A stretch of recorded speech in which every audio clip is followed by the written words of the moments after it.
ನೀವು ಹೇಳಿದ್ರಿ ಈಗ ಭಾರತೀಯರನ್ನು ನೋಡುವಂಥ ದೃಷ್ಟಿಕೋನನೇ ಬದಲಾಗಿದೆ. ಮುಂಚೆ ಕೇವಲ ಒಂದು ಕೂಲಿ ಕಾರ್ಮಿಕರ ಥರ ನೋಡ್ತಿದ್ರು, ಈಗ ನಮ್ಮ ಕ್ಯಾಲಿಬರ್ ತಕ್ಕ ಹಾಗೆ ನಮಗೆ ಟ್ರೀಟ್ ಮಾಡ್ತಾರೆ ಅಂಥೇಳಿ. ಬಹುತೇಕವಾಗಿ ಎಲ್ಲೋ ಒಂದು ಕಡೆ ನಾವು ಇನ್ನೊಂದು ಗಮನಿಸ್ತಾ ಇದ್ದರೆ ಇದೇ ಒಂದು ಭಾರತಕ್ಕೆ ಶತ್ರುಗಳು ಜಾಸ್ತಿ ಆಗೋದಕ್ಕೆ ಕಾರಣ ಆಗ್ತಾ ಇದೆಯಾ ಅಂತ. ಯಾಕಂದರೆ ಭಾರತ ಪವರ್ಫುಲ್ ಆಗ್ತಿದ್ದ ಹಾಗೆ, ಭಾರತೀಯರಿಗೆ ಆ ಗೌರವ ಹೆಚ್ಚಾಗ್ತಾ ಇದ್ದ ಹಾಗೆ ಸಹಜವಾಗಿ ಸಹಿಸ್ತಾ ಇರುವಂಥ ಶಕ್ತಿಗಳು ಅದನ್ನು ಟ್ಯಾಕಲ್ ಮಾಡುವಂಥ ಪ್ರಯತ್ನಗಳೇನಾದರೂ NRI ಕಡೆಯಿಂದ ಆಗ್ತಾ ಇದೆಯಾ ಅಥವಾ ಸರ್ಕಾರಗಳಿಂದ ಆಗ್ತಾ ಇದ್ದಾವ? ಯಾಕಂದರೆ ನಾವು ಇಲ್ಲಿ ಕೂತ್ಕೊಂಡು ನೋಡಿದಾಗ ಸೋಷಿಯಲ್ ಮೀಡಿಯಾವನ್ನು ನೋಡಿದರೆ ಭಾರತ ಇಷ್ಟು ಕೆಟ್ಟದಾಗಿದೆಯಾ, ಏನು ಇಷ್ಟು ಈ ಥರ ನಮ್ಮನ್ನು ಬಿಂಬಿಸ್ತಾರೆ ಅಂತ ಈಗಲೂ ಅನ್ನಿಸ್ತಾ ಇರುತ್ತೆ. ಇಲ್ಲ, ವಿದೇಶದಲ್ಲಿ ಕೂತ್ಕೊಂಡು ಯಾರೋ ಒಂದು ಪ್ರೊಫೋಗೆಂಡಾ ಮಾಡಿಕೊಂಡು ಅದನ್ನು ನಾವು ವಿದೇಶದಲ್ಲಿ ಭಾರತ ಹೀಗೆ ಅನ್ನೋ ತೋರಿಸೋದಕ್ಕಿಂತ ವಾಸ್ತವ ಚಿತ್ರಣ ಅವ್ರಿಗೆ ಅರಿವೇ ಇಲ್ಲ. ಇದೊಂದೇನೆಂದರೆ ಪೇಯ್ಡ್ ಪ್ರಮೋಷನ್ಸ್ ಥರ ನಡೀತಾ ಇದೆ.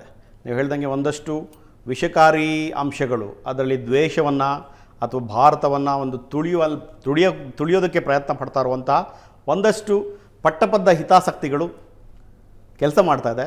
ಅದನ್ನು ತುಳಿಲಿಕ್ಕೆ ನಾವು ಏನು ಮಾಡಬಹುದು ಅಂದರೆ ವಾಸ್ತವ ಚಿತ್ರಣವನ್ನು ಜನಗಳ ಮುಂದೆ ಇಡಬೇಕು. ಮತ್ತು ಬೀಯಿಂಗ್ NRIs, ನಾವು ಭಾರತವನ್ನು ಅದರಲ್ಲೂ ಕರ್ನಾಟಕವನ್ನು ಪ್ರತಿನಿಧಿಸುವ ನಾವುಗಳು ಈ ಮೂಲಕ ನಾನು ಕರೆ ಕೊಡೋದು ಎಲ್ಲ NRIsಗೆ ನಮ್ಮ ದೇಶದ ವಾಸ್ತವ ಚಿತ್ರಣ ಮತ್ತು ನಮ್ಮ ದೇಶದ ಒಂದು ಏನು ಹೇಳ್ತೀವಿ ಇಮೇಜ್, ಅದಕ್ಕೆ ಯಾವುದೇ ರೀತಿ ಡ್ಯಾಮೇಜ್ ಮಾಡಿಕೊಳ್ಳದೆ ಮಾಡೋಕ್ಕೆ ಯಾರಾದರೂ ಪ್ರಯತ್ನ ಪಟ್ಟರೆ ಅಲ್ಲೇ ಅದನ್ನು ಖಂಡಿಸಬೇಕು.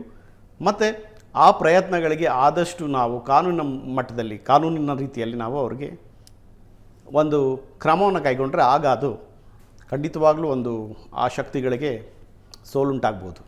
ನಾವು ಒಂದು ಪರಿಪಾಠವನ್ನು ಇಂಟರ್ನ್ಯಾಷನಲ್ ಮಾಧ್ಯಮಗಳು ಕೂಡ ಗಮನಿಸ್ತಾ ಇರ್ತೀವಿ.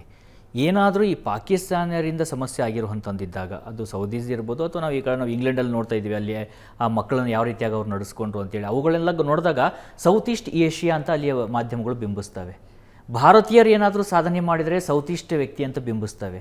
ಅದೇ ಭಾರತದ ಯಾವುದೋ ಒಬ್ಬ ವ್ಯಕ್ತಿ, ಈಗ ಖಾಲಿಸ್ತಾನಿಗಳು ಉದಾಹರಣೆಗೆ, ಆ ಖಾಲಿಸ್ತಾನಿಗಳು ಮಾಡಿದ್ರು ಭಾರತೀಯರು ಮಾಡಿದರು ಅಂತ ಬಿಂಬಿಸುವಂಥ ಪ್ರಯತ್ನಗಳು ನಡೆಯೋಕ್ಕೆ ಶುರುವಾಗ್ತವೆ. ಅಂದರೆ ಈ ಒಂದು ಮನಸ್ಥಿತಿ ಅದೆಯಲ್ಲ, ಈ ಮನಸ್ಥಿತಿಯ ಮೂಲ ಕಾರಣ ಏನು ಅನಿಸುತ್ತೆ ನಿಮಗೆ ಹೊರದೇಶದಲ್ಲಿ ನೋಡಿದಾಗ? ಸಿಂಪಲ್, ಅಸೂಯೆ ಅಷ್ಟೇ, ಇದು ಬೇರೆ ಏನಿಲ್ಲ. ಎಲ್ಲ ದೇಶಗಳಲ್ಲೂ ಸಣ್ಣ ಸಣ್ಣ ಆ್ಯಂಟಿ ಸೋಷಿಯಲ್ ಎಲಿಮೆಂಟ್ಸ್ ಕೆಲಸ ಮಾಡ್ತಾ ಇರುತ್ತೆ. ಆದರೆ ಅದನ್ನು ಪ್ರಾಜೆಕ್ಟ್ ಮಾಡೋ ರೀತಿ ಒಂದೇನೆಂದರೆ ಹಿಡನ್ ಅಜೆಂಡಾ ಇಟ್ಕೊಂಡು ಅಸೂಯೆ ಮನಸ್ಥಿತಿ ಇರೋರು ಅವ್ರದ್ದೇ ಒಂದು ಪಟ್ಟಬದ್ಧ ಒಂದು ಏನು ಅಜೆಂಡಾ ಇಟ್ಕೊಂಡಿದ್ದಾರೆ. ಆ ಅಜೆಂಡಾ ಇಟ್ಕೊಂಡಿರೋರು ಇದನ್ನೆಲ್ಲ ಮಾಡ್ತಾ ಇರೋದು.